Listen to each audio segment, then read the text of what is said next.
we're going to talk about jobs. We're not going to talk about entrepreneurship. That's an important topic for another day.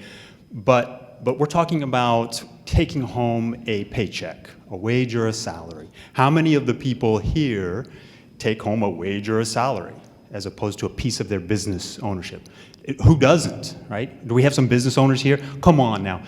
Really? We've got that many people who don't take home a paycheck, wage or salary? Raise your hand if you take home a wage or salary, if that's how you make your money. That's what I thought, right? Most of the world makes their living with a wage or a salary, jobs.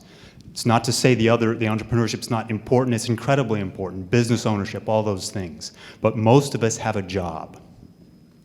So what types of jobs has Alaska's economy created? It's a fascinating place. It's, we sometimes exaggerate the degree to which we're different than other states, but there are some important ways we're different. And I think one of the things that I want to talk about is what's our economic base? And one way to look at that is to look at what are the goods and services that we offer to the national and international markets? What do they need from us? What do they want from us? We do a lot of things to pass the money around once it's here, but getting the money here depends on having things that people from outside want and need. So let's look at some of those.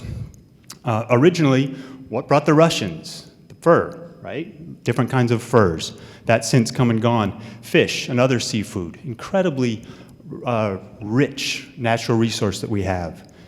Gold and other minerals. We had them. It's a big part of our history. We have them. It's a big part of our future. And other minerals, that's a long list, too, as I think plenty of people in this room know. Timber. Timber was, for a time, a big deal in Southeast. It's not so much anymore, but that was an export, part of our economic base and our economic history. This one's kind of interesting because don't just think of stuff. Don't just think of things you can hold. We have other things to offer, and these next few are along those lines. Strategic location. Militarily, Anchorage is to a huge degree what it is because of its strategic military location. World War II. A lot of our population and economic development was based on our strategic location. We still have that. A lot of you are familiar with air cargo. In some ways, our location is an impediment, and we'll talk a little bit about some of those, but in some ways, it's an asset. Oil and gas. Nothing has been bigger in our history. Nothing's been close. The closest would be military and the federal government. And this one's interesting too, and not to be forgotten. Natural beauty, rich culture, this mythology of Alaska. It's why I would wager a fifth of us in this room are here. Alaska is big and it's grand, and as Jeff noticed, it delivers. How many people have you ever met who took a cruise to Alaska and said they were disappointed? Right? 2 million people came to Alaska last year, and that number's just growing. We have that. It's part of our economic base. So, and those things created, people who came looking for gold, they didn't come with a job, but those things created a lot of jobs. And they created jobs, I talk here, extraction, construction. Jeff talked about his company building Pogo. Fort Knox, I think, was the other one. Logistics. Doug Ward's here. Think of the transportation infrastructure that comes here. We're big, we're sparsely populated, we're far from markets, we have some special challenges. All of those things create jobs. And then those jobs create other jobs. You don't need me up here talking to you about jobs if there are no jobs. You don't need you don't need a doctor. You don't need somebody to sell you stuff. But those things, the base sector things, create these other types of jobs. And to a large degree, the things in that second bullet, we're not that different from other states and the nation as a whole. There's a certain percentage of an economy's jobs that are retail trade, that are healthcare, that are government. Those things come when people are there and there's money being circulated in an economy. So sometimes it helps to think about, when you define yourself, you think about what are you not? I'm probably not ever going to play power forward for the Warriors. Maybe I will, maybe. But it helps me to know what I'm not.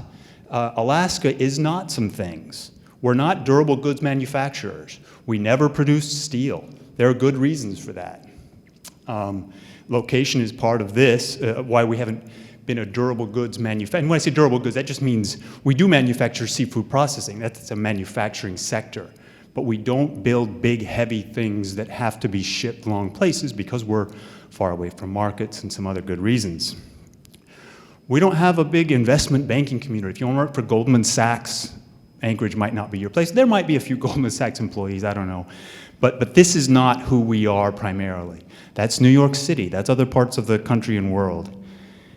We're not Las Vegas. We're not Nashville. We're not Connecticut with Insurance Hub. We're not Delaware. There are reasons for that. That's not who we have been. We're not Northern California, right? We're not Silicon Valley. Technology opens up a lot of possibilities, but these are some things that we don't do or haven't done at least. This one's interesting. Are we a TV and movie production place?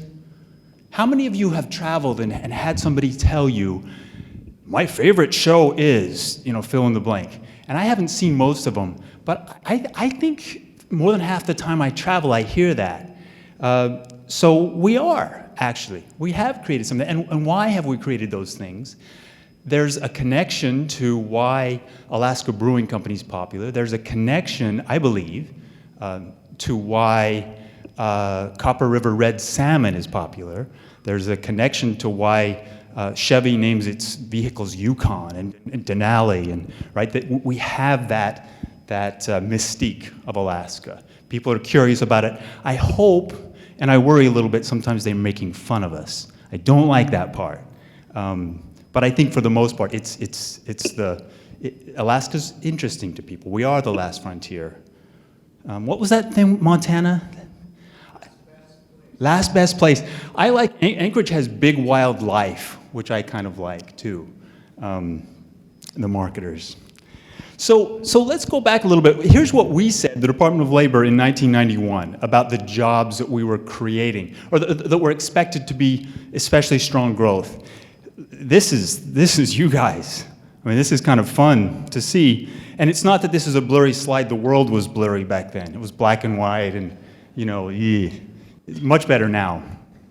So, but this is to show in the 90s, so this is post Alaska's biggest 80s recession. We'll talk a little bit more about that in a minute.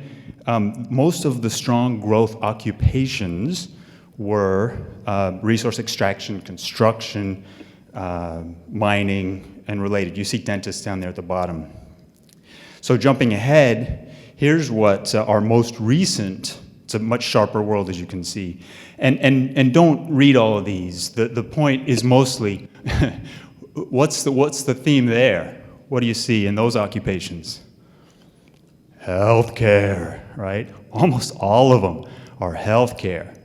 So what are we doing here, right? Why aren't we talking our kids into becoming doctors and nurses? Well, because of this, among other reasons. We'll talk about a few other reasons. Don't look at the details here. Look at the pattern of blue and red. So blue is growth, red is replacement openings. Jeff touched on this a little bit. Every occupation, there are more openings for replacement than growth. So, and these are the biggest openings, but all of these have more than 1,000 openings expected over the next 10 years. And that's a pretty big number for Alaska. But we could find every occupation that you employ somewhere here with openings. There might not be a lot of growth forecasted in the next few years, but there will be openings from replacement needs, from retirement, and we'll talk a little bit about that. So our population is expected to grow over the next 10 years. But the working age population, barely. And the working age population hasn't been growing. What has been growing is our senior population. And how many of you think it's because we're the new Palm Springs, right? We've got something. Is it because we're attracting people here to Alaska?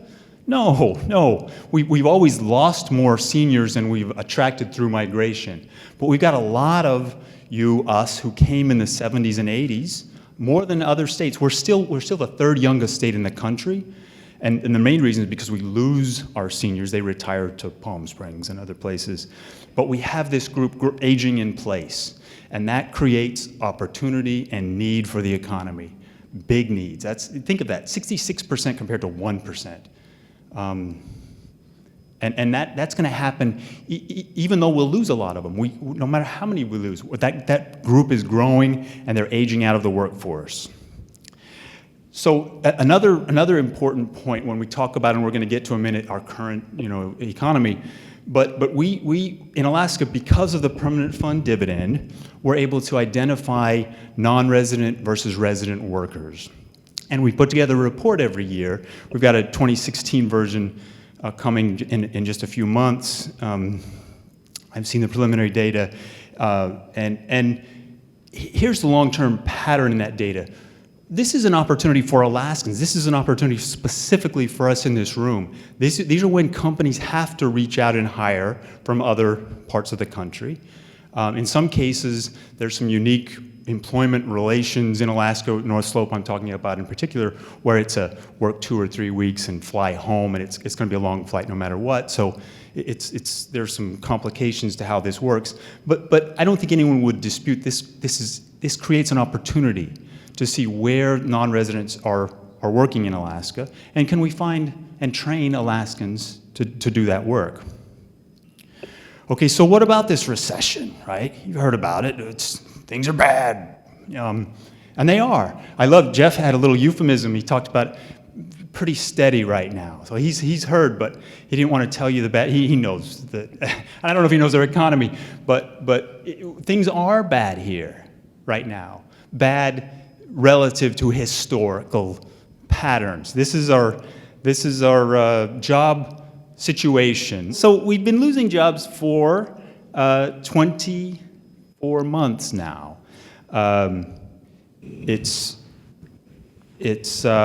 let me go to this slide. Is that normal? No, it's not normal. What's normal? So these are all states, 50 states, 61 to 2016. What's normal for Alaska, you see the red off to the far right, 9 out of 10 years we're growing. For the nation as a whole, 8 out of 10 years are growing. Even at the far end, Michigan, huge transition from auto manufacturing. Still, 2/3 of the time they're growing.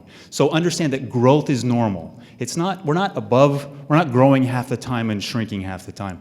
Growth is normal. That's long-term historical trends, we tend to grow.